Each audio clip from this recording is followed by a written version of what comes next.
திருவசனத்தை உத்தமமாய் கையாளுங்கள். திருவசனத்தை உத்தமமாய் கையாளுங்கள். Handle God's word faithfully. அதைத்தான் அவர் 2ஆம் வசனத்திலே சொல்கிறார். நாங்கள் தேவ வசனத்தை புரட்டாமல் இருக்கிறோம். நாம் எடுக்கிற சத்தியங்கள் எல்லாம் 2 கொரிந்தியர் 4 தேவ வசனத்தை நாங்கள் புரட்டாமல் இருக்கிறோம். பிரியமானவர்களே, இந்த நாட்களிலே நாம் பலவிதமான யுத்தங்களையும் போராட்டங்களையும் குறித்து பேசுகிறோம், கேள்விப்படுகிறோம். ஆனால் திருவசனத்தை உத்தமமாய் கையாளுவோருக்கும் அதை புரட்டுவோருக்கும் இடையிலே நடப்பதுதான் மாபெரும் யுத்தம். Let me tell you, the greatest of all battles is that which goes between those who handle the word of God rightly and those who twist God's word. வசனத்தை புரட்டுகிறவர்களுக்கும் வசனத்தை உள்ளபடியே வியாக்கியானிக்கிறவர்களுக்கும் உள்ளூர் சபையிலும் அகில உலக சபையிலும் நடக்கிற போராட்டமே இன்றைய போராட்டங்களில் மிகப்பெரியது என்று நான் சொல்லுவேன். ஏன் எப்படி சொல்கிறேன்? ஆண்டவராகிய இயேசு கிறிஸ்து 40 நாட்கள் தேவ சமூகத்திலே அடுத்து வரப்போகிற 40 மாதங்கள் ஊழியத்திற்காக ஆயத்தப்பட்டு வெளிவந்த பொழுது பிசாசானவன் அவருக்கு முன்னால் சில பிரதிநித்துவ சோதனைகளை, ரெப்ரசன்டேட்டிவ் டெம்ப்டேஷன்ஸ் கொண்டு நிறுத்துகிறான். அப்பொழுது இயேசு கிறிஸ்து எழுதியிருக்கிறதே எழுதியிருக்கிறதே என்று சொல்லி அவனை முடங்கடித்தார். பிசாசு எப்பொழுதுமே தேவனிடத்திலிருந்து copy அடிக்கிறவர்.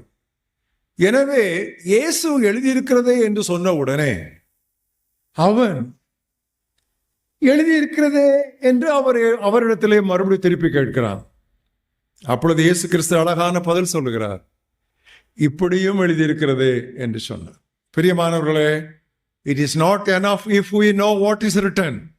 We also should know what is also written. என்ன எழுதப்பட்டிருக்கிறது என்று தெரிந்தால் நமக்கு போதாது. அப்படியும் எழுதப்பட்டிருக்கிறதே என்று தெரியவில்லை என்றால் நாம் பிசாசின் வஞ்சகங்களுக்கு ஆளாகி விடுவோம். பெரிய போராட்டம். திருவசன பட்டயத்திற்கும் பிசாசினுடைய கூரான தந்திர ஆயுதங்களுக்கும் எதிரான ஒரு போராட்டம். அதே விதமான ஒரு போராட்டம் பின்னர் 2 பெரிய ஊழியருக்கிடையிலே வருகிறது. ஒன்று அப்போஸ்தலன் பவுல், இன்னொன்று அப்போஸ்தலன் பேதுரு. அந்த இடத்துல ஒரு முக்கியமான சத்தியத்தை, ஒரு கருத்தை நாம் புரிந்து கொள்ள தவறக்கூடாது. பவுல் இயேசு கிறிஸ்துவின் கிருபையின் சுவிசேஷத்தை கட்டியாக உறுதியாக பிடித்துக் கொண்டார். யூதரில் யூதன், எபிரேயில் எபிரேயன், 8ஆம் நாளில் விருத்த சேதனம் பண்ணப்பட்டவன், 1 2 3 4 5 6 7 கூட்டல் காரியங்களை சொல்லிக் கொண்டு போய் இவை எல்லாவற்றையும் கிறிஸ்து இயேசுவை அறிகிற அறிவின் மேன்மைக்காக குப்பை என்று, தமிழிலே மிக நாகரிகமாக குப்பை என்று இருக்கிறது, சரியானபடி சொல்ல வேண்டுமானால் அது நாரின கெட்டுப்போன சாணம் என்று சொல்ல வேண்டும், கழிவு என்று சொல்ல வேண்டும். அதுதான் மூல மொழியிலே இருக்கிற அதனுடைய பொருள். அப்படி நான் அதை ஒதுக்கி விட்டேன். வேண்டாம், எனக்கு இனி நான் அல்ல, கிறிஸ்துவை, அவருடைய சிலுவை என்று அவர் வீர முழக்கமிட்டார். அங்கே இன்னொரு அப்போஸ்தலன் இருக்கிறார். அவர் பவுலுக்கு மூத்தவர், பவுலுக்கு முந்தியவர். அவர்தான் திருச்சபையினுடைய பிறந்த நாள் பிரசங்கத்தை நிகழ்த்தியவர். அவருடைய பெயர் பேதுரு. அவருக்கு கொஞ்சம் ஆட்டம். நல்ல மனிதர் தான், இயேசு கிறிஸ்துவின் மேல் அதிக பாசம் உள்ளவர் தான்.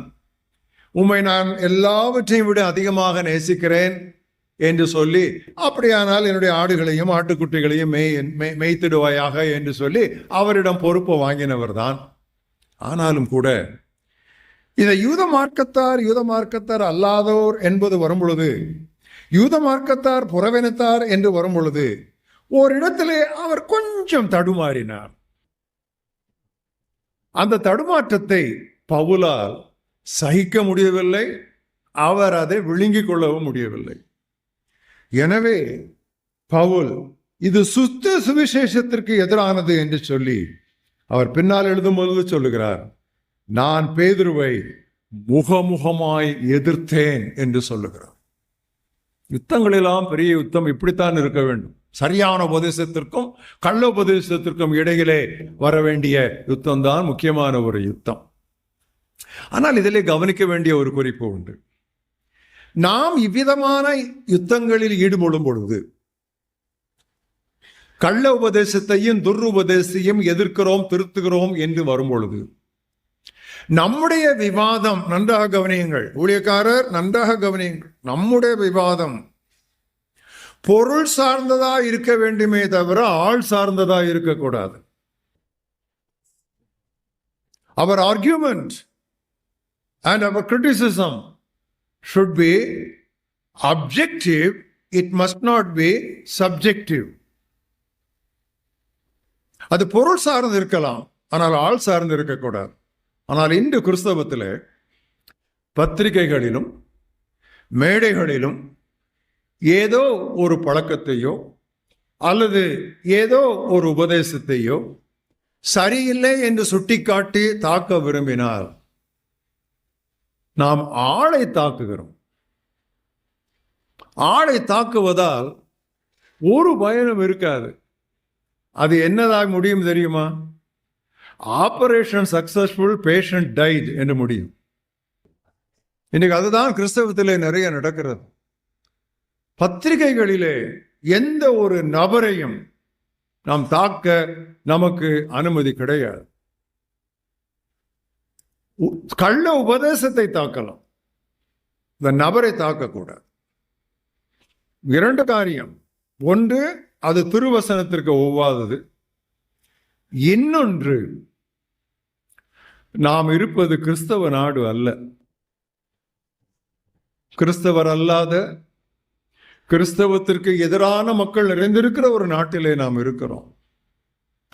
அச்சாகிற ஒவ்வொரு பக்கமும், ஒவ்வொரு வரியும், ஒவ்வொரு பத்திரிகையும் இந்திய சட்டத்தினுடைய முக்கியமான ஒரு பிரிவுக்கு பிரதி ஒன்று அனுப்பப்படுகிறது என்பதை நாம் மறந்துவிடக்கூடாது. சத்துருவின் கையிலேயே நாம் பட்டயத்தை கொடுத்து என்னை வெட்டு என்று சொல்லி நாம் நிற்கக்கூடாது. அது தப்பு.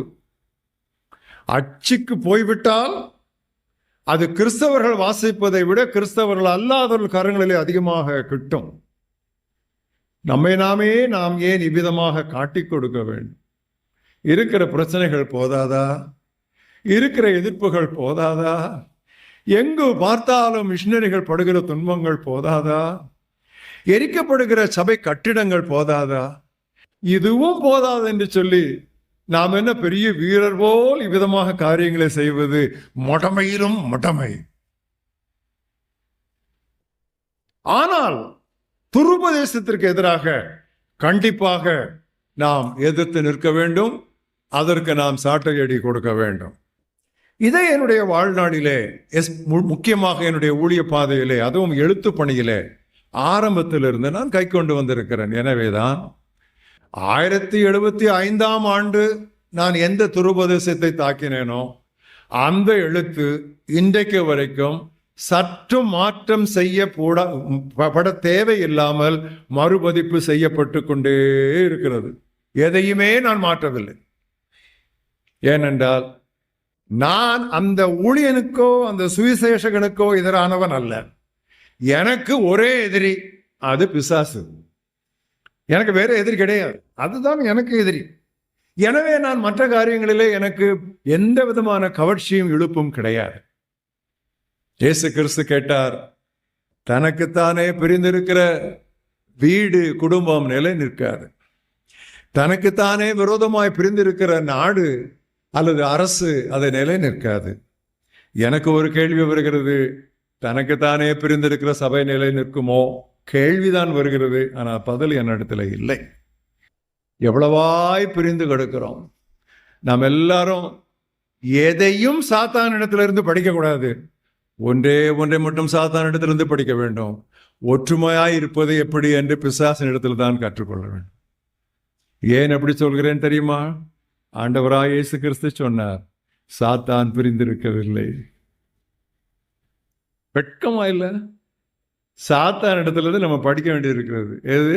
ஒன்னஸ், ஒருமனப்பாட்டை அவனிடத்திலிருந்து படிக்க வேண்டியிருக்கு. சாத்தான் பிரிந்திருக்கவில்லை. நல்ல கவனமாய் நீங்கள் இந்த நாளிலே இந்த செய்தியை கேட்டுக்கொண்டு இருக்கிறீர்கள். எனக்குள்ளே நான் மிகுந்த ஆனந்தம் அடைகிறேன். ஏனென்றால் உங்கள் இருதயத்தை நீங்கள் ஏற்கனவே பக்குவப்படுத்தி இந்த காலை வேளையிலே இங்கே வந்திருக்கிறீர்கள். நம்ம எல்லாருக்கும் முன்பாக ஒரு பெரிய சவால் இருக்கிறது வேத பொருட்டை குறித்து. 2 கொரிந்தியர் 2ஆம் அத்தியாயம் 17ஆம் வசனத்தை பாருங்கள். 2 கொரிந்தியர் 2:17.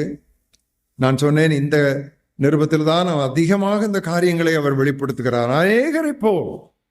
அநேகரை போல் அவ மெஜாரிட்டி நாங்கள் தேவ வசனத்தை கலப்பாய் பேசாமல் துப்புரவாக, தெளிவாக, சுத்தமாக, தேவனால் அருளப்பட்ட விதமாக கிறிஸ்துவுக்குள் தேவனுடைய முன்னிலையில், தேவனுடைய சந்ததியில் நாங்கள் பேசுகிறோம். பாருங்க, அநேகர் வெகு சிலர், many but few. இன்றைக்கும் அப்படித்தான். துருபதேசம் தான் அதிகம், ஆரோக்கிய உபதேசம் மிக மிக குறைவு. அதைத்தான் அவர் தீமோத்தேயுக்கு எழுதும் பொழுதும் சுட்டி காட்டுகிறார். 2 தீமோத்தேயு 4ஆம் அத்தியாயம் 3ஆம் வசனத்தில் பாருங்கள், அவர்கள் ஆரோக்கியமான உபதேசத்தை பொறுக்க மனதில்லாமல் செபத்தின உள்ளவர்களாய், காதுகளுக்கு இன்பம் வேண்டும் என்று விரும்புகிறவர்களாய், தங்கள் சுய விருப்பங்களுக்கு ஏற்ற போதகர்களை தங்களுக்கு திரளாய் சேர்த்து கொண்டு. ஆங்கிலத்திலே இந்த சேர்த்து கொண்டு என்பது ஹீப்பிங் இருக்கு. அதாவது அந்த தானியத்தை குவித்து வைப்பார்களே, அந்த குவித்து என்கிற வார்த்தை ஆங்கிலத்திலே அது வருகிறது. இந்த நாளிலும் கூட இப்படித்தான் நம்முடைய திருச்சபை வளாகங்களிலே நடந்து கொண்டிருக்கிறது. நான் பல பத்திரிகைகளை கொஞ்சமாவது பார்ப்பேன், பல புத்தகங்களை நான் வாசிக்கிறேன். அவ்வப்பொழுது தொலைக்காட்சி பெட்டியிலே கிறிஸ்தவ நிகழ்ச்சிகளை பார்க்கிறேன், அழுகிறேன். ஆண்டவரே, இது எந்த பைபிள்ல இதை பார்த்தாங்க? இது எந்த பைபிள்ல இது இருக்குது? இவ்வளவு சீர்கேடான நிலைக்கு இப்படியும் வேதத்தை வியாக்கியானம் பண்ண இவர்கள் எங்கே கற்றுக்கொண்டார்கள் ஆண்டவரே என்று சொல்லி ஒரு வேத போதகன் என்கிற பாணியிலே என்னுடைய இருதயத்திலே நான் படுகிற பாடு கொஞ்சம் நஞ்சமில்லை. எனவே ஓரளவுக்கு வந்த பிறகு நான் டிவியை பார்க்கிறதில் அப்படி ஒரு சூழ்நிலை உருவாகிவிட்டது. ஆண்டவரே, சீக்கிரத்திலே சத்துரு வெள்ளம் போல இவ்விதமாக துருபதேசத்தை கொட்டி கொண்டிருக்கும் பொழுது உங்களுடைய திருவசனமாகிய கொடிய ஆவியானவர் மூலமாக திரும்ப உயர்த்த மாட்டீரா என்று கதற வேண்டிய ஒரு காலத்திற்கு நாம் வந்திருக்கிறோம். Oh God, when the enemy is flooding the churches, those who are inside and outside the church with false doctrine, oh Spirit of the Lord, will you not raise up the banner of your word against him? That should be our heart cry. அதுவே நமது இதய கதறலாய் இருக்க வேண்டும். ஏன் இப்படி ஆனது? இப்படிப்பட்ட சூழ்நிலை உருவாவதற்கு காரணம் என்ன? பிரசங்கிமார் மக்களுக்கு தேவையானதை அல்ல, அவர்கள் விரும்புவதை பிரசங்கிக்க தொடங்கிவிட்டார். Preachers don't preach what people need, but what people want. இதைத்தான் கமர்ஷியல் வேர்ல்டுல கன்சியூமரிசம் என்று சொல்லுவார்கள். அதாவது வாடிக்கையாளர் விருப்பம், அவர்கள் எதை விரும்புகிறார்களோ அதை நாம் கொடுப்போம். அப்பொழுதுதான் பிரபலம் என்கிற ஒரு பதம். கலாத்தியர் 1ஆம் அத்தியாயம் 9 முதல் 11 வசனங்களிலே பவுல் அப்போஸ்தலன் எவ்வளவு தெளிவும் தீர்க்கமுமாக இந்த சத்தியத்தை கொண்டு வருகிறார் பாருங்கள். கலாத்தியர் 1:9 முதல், முன் சொன்னது போல மறுபடியும் சொல்லுகிறேன். பவுல் அப்போஸ்தலன் திரும்ப திரும்ப சொல்லுவதிலே சளைக்காதவர். நீங்கள் ஏற்றுக்கொண்ட சுவிசேஷத்தை அல்லாது வேறொரு சுவிசேஷத்தை ஒருவன் உங்களுக்கு பிரசங்கித்தால் அவன் சபிக்கப்பட்டவனாக இருக்க கடவன். இப்பொழுது நான் மனுஷரையா தேவனையா யாரை நாடி போதிக்கிறேன்? மனுஷரையா பிரியப்படுத்த பார்க்கிறேன்? நான் இன்னும் மனுஷரை பிரியப்படுத்துகிறவனாய் இருந்தால் நான் கிறிஸ்துவின் ஊழியக்காரன் அல்லவே. If I still please men, ஒரு மொழியாக்கத்திலே I am not a servant of God இருக்கு, இன்னொரு மொழியாக்கத்திலே I cannot be a servant of God இருக்கு. நான் கிறிஸ்துவின் ஊழியக்காரனாய் இருக்க முடியாது. இந்த பிரபல நாட்டத்திற்கு நாம் மரித்தே ஆக வேண்டும். முன்பெல்லாம் அரசியல் உலகில்தான் பிரபல நாட்டம், அடுத்து திரையுலகு பிரபல நாட்டத்திற்கு பெயர் போனதாய் மாறியது. இப்பொழுது கிறிஸ்தவ வட்டாரங்களும் ஊழியங்களும் பிரபல நாட்டத்திற்கு பின்னால் செல்லுகிற பிச்சைக்காரர்களாய் மாறியிருக்கிறது. இன்னொரு காரணம் ஏன் நாம் திருவசனத்தை உத்தமமாய் கையாளாமல் இருப்பது, உடனடி விளைவை காண வேண்டும் என்று நாம் துடிக்கிறோம். We want immediate results. ஆனால் ஆண்டவர் அழகாக சொன்னார், விதைக்கிறவன் ஒருவன், அறுக்கிறவன் திங்கட்கிழமை விதைத்து செவ்வாய்க்கிழமை அறுக்க மாட்டார்கள். நாம் அப்படி நினைக்கிறோம், அப்படி எதிர்பார்க்கிறோம். விதைக்கிறவன் ஒருவன், அறுக்கிறவன் இன்னொருவன் என்றால் இடைப்பட்ட காலம் 1 மாதமாக இருக்கலாம், 2 மாதமாக இருக்கலாம். குறுவை என்றால் 3 மாதம், நெடுங்கால பயிர் என்றால் 6 மாதம். இப்படி நிறைய நேரம் உண்டு. இந்த 2 செயலுக்கும் இடையிலே, விதைப்பதற்கும் அறுப்பதற்கும் இடையிலே ஒரு பெரிய இடைவெளி உண்டு. இந்த இடைவெளியை கவனித்து அதற்காக காத்திருக்க நாம் தயங்குவதால் தான் உடனடி விளைவுகள் வேண்டும் என்று இதையும் அதையும் செய்கிறோம். நீங்கள் இதையும் அதையும் செய்வதால் நடப்பதென்ன? திருச்சபைக்குள் ஈசாக்குகளை பெற்றெடுப்பதற்கு பதிலாக இஸ்மவேல்களை பெற்றெடுக்கிறோம். நம்முடைய திருச்சபைகளிலே பெந்தைக்கோஸ்து சபைகளையும் சேர்த்துதான் சொல்லுகிறேன். நம்முடைய திருச்சபைகளிலே இஸ்மவேலருடைய எண்ணிக்கை ஈசாக்குகளை விட கூடிக்கொண்டே போகிறது. அதனால்தான் ஊழியக்காரருக்கும் மேய்ப்பர்களுக்கும் இவ்வளவு தலைவலி. அதிலே பிரச்சனை என்னவென்றால், இஸ்மவேலும் ஈசாக்கை போலவே தான் இருப்பான். ஏன் தெரியுமா? அவனுடைய முகஜாடை அவங்க அப்பா ஆபிரகாமை போலதான் இருக்கும். ஒரே அப்பா தானே. ஸோ அந்த ஃபீச்சர்ஸ் ஃபேஸ் கட்லாம் அப்படியே தான் இருக்கும். அது மட்டுமல்ல, இஸ்மவேலும் விருத்த சேதனம் பெற்றவன் தான். இஸ்மவேலும் விருத்த சேதனம் பெற்றவன் தான். முகபாவனை ஈசாக்கை போல இருக்கும், விருத்த சேதனும் ஈசாக்கை போலவே பெற்றவன். அங்கதான் அந்த பிரச்சனையே வரும். இதெல்லாம் இந்த அவசர கதிகோலத்தில் செய்கிற காரியங்களினால உண்டாகிறது. அதுதான் ப்ராப்ளம். ஆனால் ஆண்டவர் அழகாக சொன்னார், ஒரு விதைக்கட்டும் ஒரு நறுக்கட்டும் கொஞ்சம் காலம் இருக்கும், கொஞ்சம் பொறுமையாக இருக்க வேண்டும். இந்த சத்தியத்தை நான் அடிக்கடி மிஷினரிகளுக்கும் மிஷினரி இயக்க தலைவர்களுக்கும் சொல்லுவேன். குறிகளை நியமித்து விட்டு இவ்வளவு நாளைக்குள் இத்தனை பேர் வர வேண்டும், இத்தனை திருச்சபைகள் கட்ட வேண்டும் என்று சொல்லும் பொழுது நீங்கள் குறைமாத குழந்தைகளை பெற்றெடுக்கிறீர்கள். lot of miscarriages, sometimes abortions also. அது கூட நடக்குது. ஏன்? டார்கெட் எப்படி முடிச்சிடணும். அப்படி நடக்காது. It's a miracle. மறுபிறப்பு ஒரு அற்புதம், அறுவடை ஒரு அற்புதம், ஆத்தும அறுவடை ஒரு அற்புதம். There is a supernatural element involved in it. அதிலே ஒரு தெய்வீக கூற்று உள்ளே பொதிந்திருக்கிறது. அதை நாம் விட்டுவிடக்கூடாது, அதை நாம் மறந்து விடக்கூடாது, அதை நாம் கவனியாமல் விடக்கூடாது. எனவேதான் பிரசங்கி அழகாக சொன்னார், உன் ஆகாரத்தை மக்களாகிய ஜனங்களாகிய தண்ணீர்கள் மேல் போடு, அநேக நாட்களுக்கு பின்பு நீ அதனுடைய பலனை காண்பாய். அந்த ஸ்பேஸ், அதற்கு நாம் காத்திருக்க பழகாவிட்டால் திருவசனத்தை வசதிக்கேற்ப திருக்குவோம், அதை கலப்படம் செய்வோம். கலப்படம்னா என்ன? அந்த நாளிலே எபிரேயர் நிருப ஆக்கியோன், அது யார் என்று தெரியாது, எபிரேயர் நிருப ஆக்கியோன் ஒரு புலம்பல் பாடினார். காலத்தை பார்த்தால் போதகராகி இருக்க வேண்டிய உங்களுக்கு நான் கடினமான சத்தான சதையும் மாம்ச உணவை கொடுப்பதற்கு பதிலாக உங்களுக்கு நான் மறுபடியும் பாலை கொடுக்க வேண்டிய நிலைமை வந்துவிட்டது என்று சொன்னார்.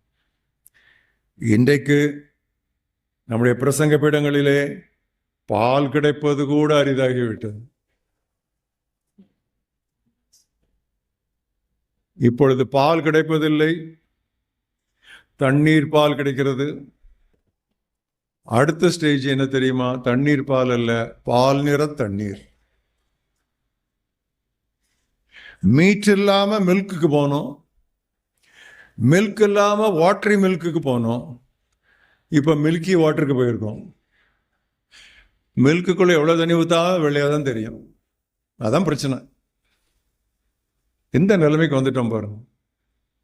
விசுவாசிகள் அதற்கேற்றமாக அட்ஜஸ்ட் பண்ணிக்கிடுறாங்க. Spoon feeding.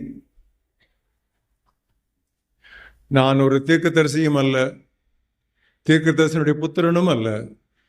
ஆனால் ஒன்று நான் சொல்லுகிறேன், இப்பொழுது ஸ்பூன் ஃபீடிங் என்றால் அடுத்த வாரம் அது டியூப் ஃபீடிங்காக மாறிவிடும். வந்துருச்சுல்ல நிறைய. அதனால தான் லெனார்ட் ரைவில் என்ற தேவ மனிதன் சொன்னார், either our churches will have revival or they will have funeral என்று சொன்னார். ஒன்று நம்ம திருச்சபைகளுக்கு எழுப்புதல் வரும், இல்லை என்றால் பிரேதங்களை எடுக்குதல் வரும் என்று சொன்னார். பிரியமானவர்களே, இந்த காலை வேளையிலே நாம் தேவ சமூகத்திலே நம்முடைய தரிசனத்தை மட்டுமல்ல, நம்முடைய பாரத்தையும் புதுப்பித்துக் கொள்ள நாம் கூடி வந்திருக்கிறோம். இறை வார்த்தையினுடைய கடினமான பகுதிகளை உங்களுக்கு விளங்காவிட்டால் வசனம் எதிர்பார்க்கிற எதிர்பார்ப்பை தளர்த்தாதீர்கள். Don't dilute it. கலப்படம் செய்யாதீர்கள். அப்போஸ்தலன் பேதுரு தன்னை ஒரு நாளிலே பவுல் இவ்விதமாக முகமுகமாய் எதிர்த்து திட்டினார் என்பதை கூட மனதிலே கசப்பாக வைத்துக் கொள்ளாமல் பின்னால் தன்னுடைய நிருபத்தில் எழுதுகிறார், நமக்கு பிரியமான சகோதரனாகிய பவுல். I like it. Brother Paul சொல்லிட்டு போயிருக்கலாம், பிலவர் பிரதர் பால் கூட சொல்லிட்டு போயிருக்கலாம். அவர் பிலவர் பிரதர் பால் என்ன சொல்றாரு தெரியுமா? அவர் சிலதெல்லாம் எழுதுறாரு, அது நமக்கு புரிய மாட்டேங்குது. அப்படி சொல்றாரு. அவர் எழுதுறதெல்லாம் நமக்கு கொஞ்சம் கஷ்டமா தான் இருக்குது. கல்லாதவர்கள் மற்ற வேத வாக்கியங்களை புரட்டுகிறது போல இதையும் புரட்டுகிறார்கள் என்று சொல்லுங்க. உங்களுக்கு ஒரு சிறிய ஆலோசனை. வேதத்திலே எல்லாம் நமக்கு இந்த உலகத்திலே புரிந்துவிடும் என்று சொல்லுவது அவ்வளவு ஒரு சரியான கூற்றாக இருக்காது என்பது என்னுடைய கருத்து. 1962 நான் மாணவனாக கல்லூரியிலே நுழைந்திருக்கிற காலத்திலிருந்து அவருடைய கிருபையினால் தேவனுடைய வசனத்தை விழுந்து விழுந்து நான் படிக்கிறேன். I am falling in love with the Bible again and again and again. And I have been a sincere student of the scriptures. அதிலே நான் எந்த விதமான அதை ஒரு பெருமையாக நினைப்பதில்லை, அது ஒரு சாட்சியாக நான் நினைக்கிறேன். உண்மையாகவே திருவசனத்தை நன்றாக புரிந்து கொள்ள வேண்டும் என்று சொல்லி என்னை அதில் ஊற்றி நான் படிக்கிறேன். ஆனால் நான் ஒன்று சொல்கிறேன், இத்தனை ஆண்டுகளுக்கு பிறகு எனக்கு புரிந்ததை விட புரியாததான் அதிகம் இருக்கு. எனக்கு கிடைத்த பதில்களை விட எனக்கு கேள்விகள் தான் அதிகம். I have more questions than answers today. உண்மையா சொல்றேன், நிறைய இருக்கு. பைபிள் படிக்கும் போதே நம்ம ஃபர்ஸ்ட் டைம் வாசிக்கும் போதே எல்லாம் புரிஞ்சிடணும்னு எதிர்பார்க்க முடியும். நீ 5ஆப்ல இருக்கும்போது உனக்கு ஒரு டெக்ஸ்ட் புக்கு, 10ஆப்ல வரும்போது அடுத்த டெக்ஸ்ட் புக்கு, நீ யூஜிக்கு வரும்போது ஒரு டெக்ஸ்ட் புக்கு, பிஜிக்கு வரும்போது அடுத்த டெக்ஸ்ட் புக்கு, டாக்டர் லெவலில் ஒரு டெக்ஸ்ட் புக்கு, போஸ்ட் டாக்டர் லெவலில் அடுத்த டெக்ஸ்ட் புக்கு, இப்படி ஒவ்வொரு லெவலுக்கும் நமக்கு டெக்ஸ்ட் புக்குடைய கண்டென்ட்டினுடைய இது கூடிக்கிட்டே போகும். பட் பைபிளை பொறுத்தளவில் நேற்று தான் சுவிசேஷ கூட்டத்தில் பிறந்த ஒரு புது விசுவாசியாக இருந்தாலும் 60 ஆண்டுகள் தேவனோடு நடைபோட்ட ஒரு தேவ மனிதனாக இருந்தாலும் 2 பேருக்கும் பாட புத்தகம் ஒரே புத்தகம். அப்படி இருக்கும்போது எப்படி இந்த 1 வயசு குழந்தை அத்தனையும் புரிந்து கொள்ள முடியும் என்று சொல்லாமல் எதிர்பார்க்கிறது. புரிந்து கொள்ள முயற்சி எடுக்க வேண்டும். ஆனால் புரிந்து கொள்ளாவிட்டால் சோர்ந்து போகக்கூடாது. ஒரு தேவ மனிதன் இப்படி சொன்னார், வேதத்தை வாசிக்கும் பொழுது ஏதாவது ஒரு பகுதி உங்களுக்கு புரியவில்லை என்றால் அந்த ஓரத்திலே, அந்த மார்ஜினிலே கேள்விக்குறி போட்டுவிட்டு போய்கொண்டே இருங்கள். நின்று விடாதீர்கள். நின்று விட்டால் நீங்கள் திசை திரும்பி விடுவீர்கள். நின்று விடாதீர்கள், போய்கொண்டே இருங்கள். அடுத்த முறை வாசிக்கும் பொழுது சில கேள்விக்குறிகளை நீங்கள் அடித்து விட்டு ஆச்சரியக்குறி போடுவீர்கள் என்று சொன்னார். ஆவியானவர் அந்தந்த காலத்திற்கு ஏற்ற விதமாக, அந்தந்த சூழ்நிலைக்கும் தேவைக்கும் ஏற்ற விதமாக திருவசனத்தை நமக்கு விளக்கி தருவார். அவர் நம்மை மெதுவாய் நடத்துவார். அவர் நம்மை எல்லா சத்தியத்திற்குள்ளும் முடிவில் நடத்துவார். ஒரே நாளிலே எல்லாவற்றையும் கொடுத்தால் நாம் செரிக்காமல் நாம் மரித்து விடுவோம். ஆனால் ஆண்டவர் கொஞ்சம் கொஞ்சமாக, திருவசனத்திலே வாசிக்கிறோம், இங்கு கொஞ்சமும் அங்கு கொஞ்சமும், here a little there a little, வரி வரியாக. இதுதான் ஆண்டவர் யாருக்கு போதிப்பார். இப்படித்தான் அவர் போதிப்பார். இதுதான் தேவன் நம்மை போதிக்கிற முறை என்பதை நாம் மறந்துவிடக்கூடாது. இன்னொரு காரியம், நாம் ஏன் இந்த திருவசனத்தை உத்தமமாய் கைக்கொள்ள முடியவில்லை என்றால் பண ஆசை. பண ஆசை கொஞ்சம் கஷ்டமான ஒரு பாயிண்ட். ஆனால் இதை நான் கொஞ்சம் விளக்கமாக உங்களுக்கு நான் சொல்லிதான் ஆகணும்.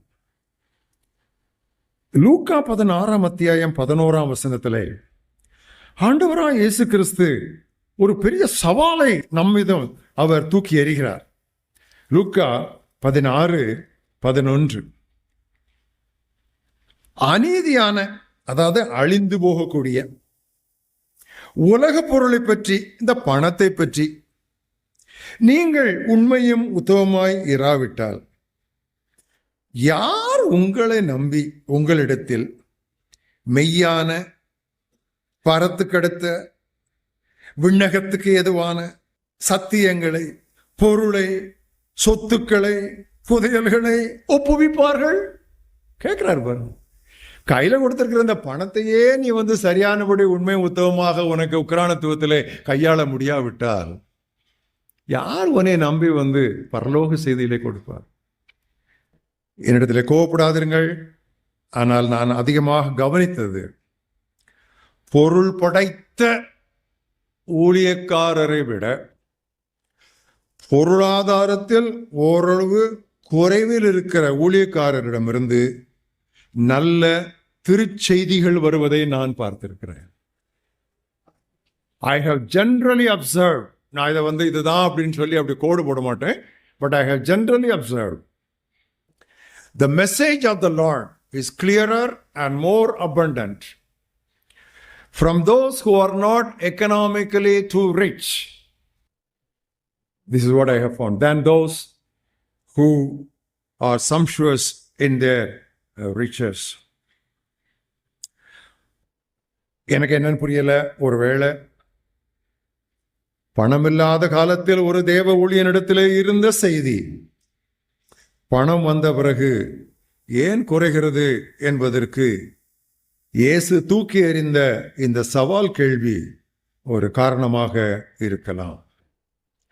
தலைவர்களுக்கும் ஊழியர்களுக்கும் இன்றும் இனிவரும் காலங்களிலும் இதுவே ஒரு ஆபத்தான வலை. இரண்டு காரியங்களை விட்டு ஓடும்படி பவுல் தீமோத்தேயுவுக்கு சொல்லுகிறார். ஒன்று, பாலிய இச்சைகளுக்கு விலகி ஓடு. ரெண்டு, பண ஆசைக்கு விலகி ஓடு. மற்றதெல்லாம் ஃபைட், மற்றதெல்லாம் எதிராக போராடு. ஆனால் இந்த பெண்ணாசைக்கும் பொன்னாசைக்கும் எதிராக போராடு என்றல்ல, அதை விட்டு ஓடு. It's not fight, but it is flight.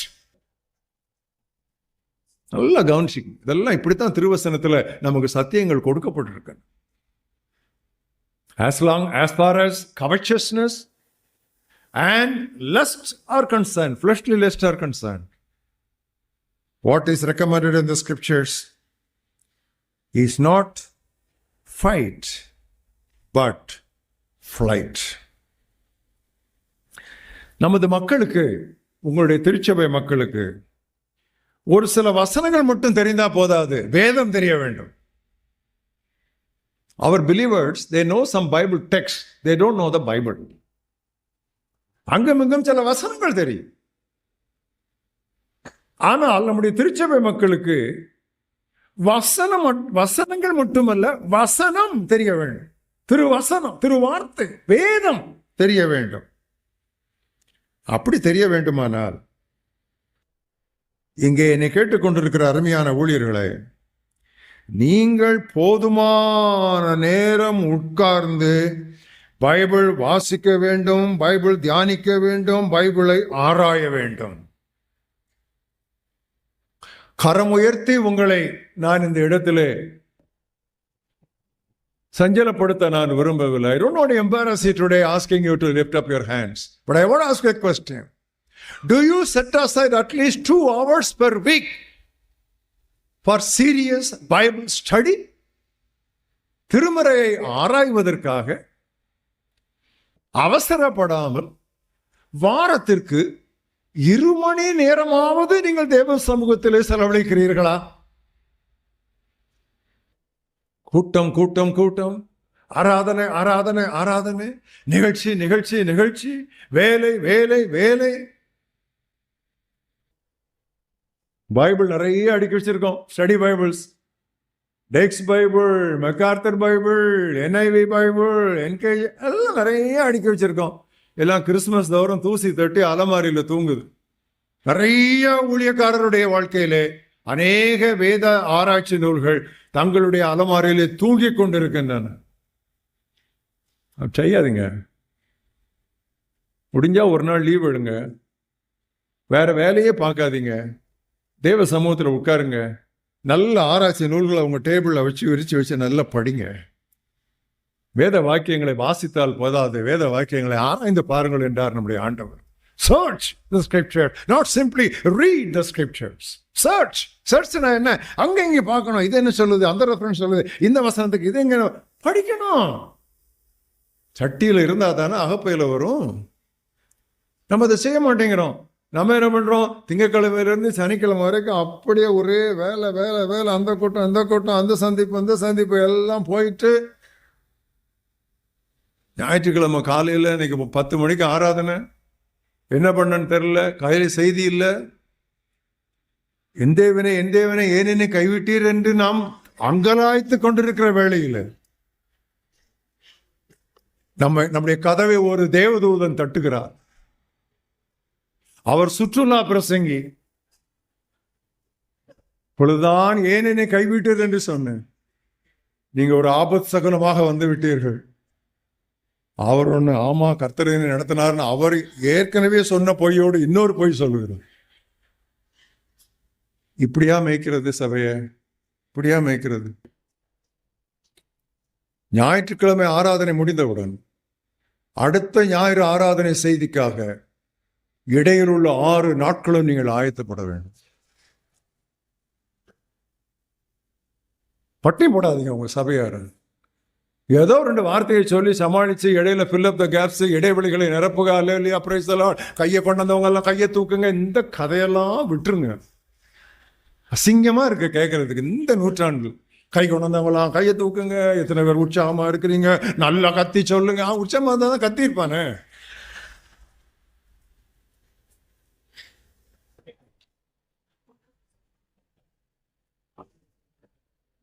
பிரியமானவர்களே, ஞாயிற்றுக்கிழமை நம்மளை தேடி வந்து அவங்களுக்கு அந்த வாரம் பூரா கிடைக்கிற அந்த மேய்ச்சல், அது முக்கியமான மேய்ச்சல். அதனால தான் உங்கள் பேர் மேய்ப்பர். உங்கள் பேர் மேனேஜர் இல்லை, நீங்கள் மேய்ப்பர். ஸோ நீங்கள் வந்து அவங்க கொடுக்கணும், சத்தான உணவை கொடுக்கணும். ஒரு செய்தி ஆயத்தம் பண்ண பொதுவாக எனக்கு 2 அல்லது 3 வாரங்கள் பிடிக்கின்றன பொதுவாக. ஏன்னா அந்த சப்ஜெக்டில் நான் வந்து என்னை ஊற்றி நான் முழுவதும் எனக்கு புரிகிற அளவுக்கு திருமறையில் என்ன இது சொல்லியிருக்குன்னு சொல்லி மேலும் கீழுமாக நான் புரட்டி படிப்பேன்.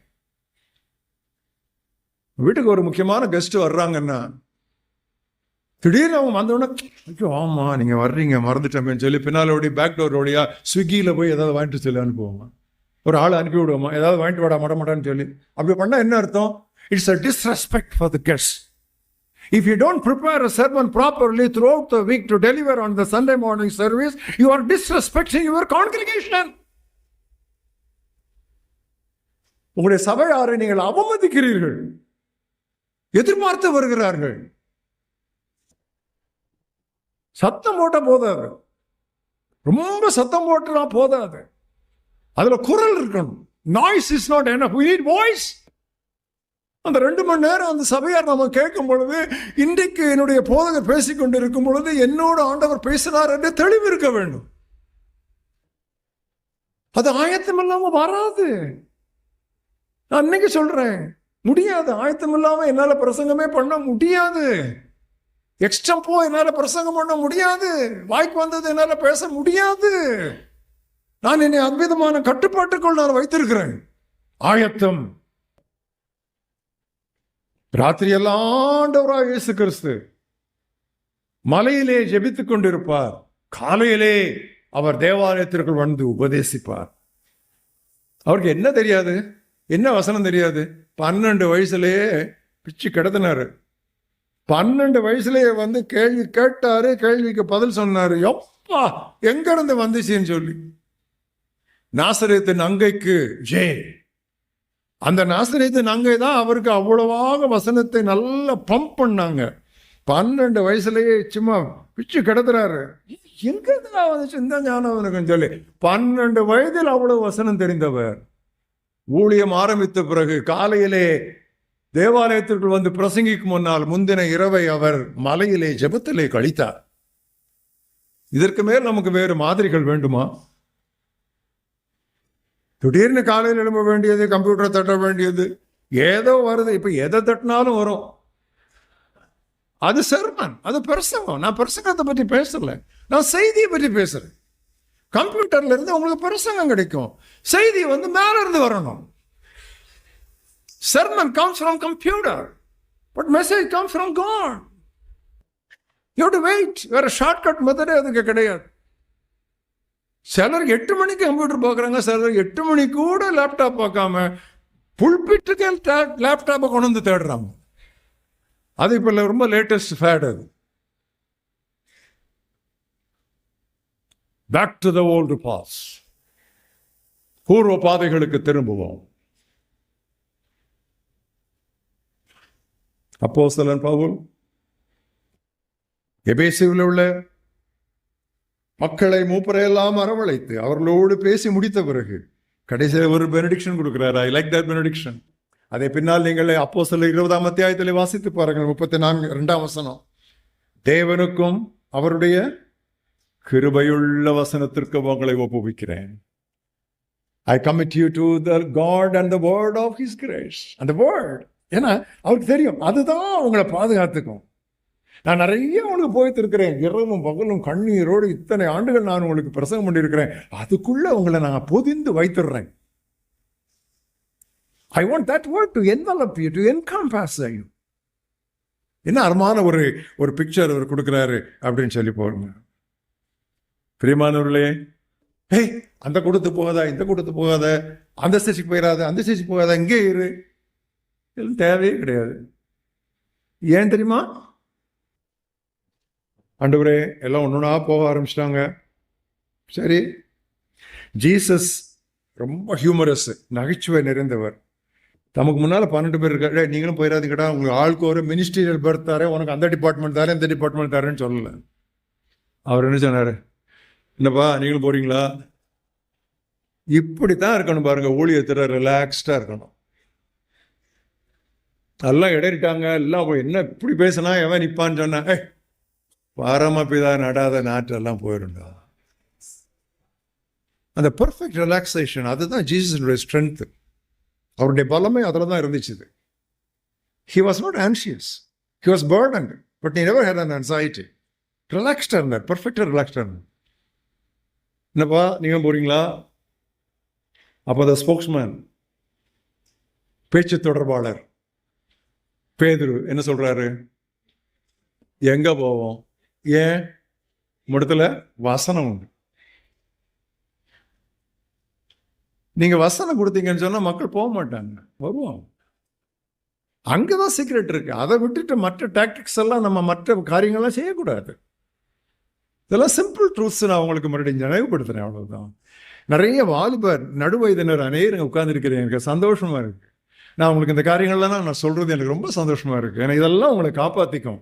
உங்களுடைய பிற்கால ஊழியத்தில் இதெல்லாம் உங்களை தற்காக்கும், உங்களை நல்ல வளமாக்கும். எனக்கு நல்லா தெரியும். ஏன்னா இதெல்லாம் அனுபவத்தில் நாங்கள் கண்டறிந்த காரியங்கள். நான் திடீர்னு மேலேருந்து எனக்கு வரல, தேவ மனிதரோட பழகி நான் கற்றுக்கொண்ட பாடங்கள் இதெல்லாம். அதான் நான் உங்களுக்கு இன்னைக்கு நான் ஒரு கோர்வையாக வச்சு நான் உங்கள்கிட்ட நான் சொல்லிட்டு இருக்கிறேன். என்னுடைய அனுபவத்திலும் இதில் அநேக காரியங்களை நான் அனுபவ வாயிலாக நான் கண்டறிந்திருக்கிறேன். இவைகளெல்லாம் பின்பற்றுங்கள் தேவனுடைய பிள்ளைகளே.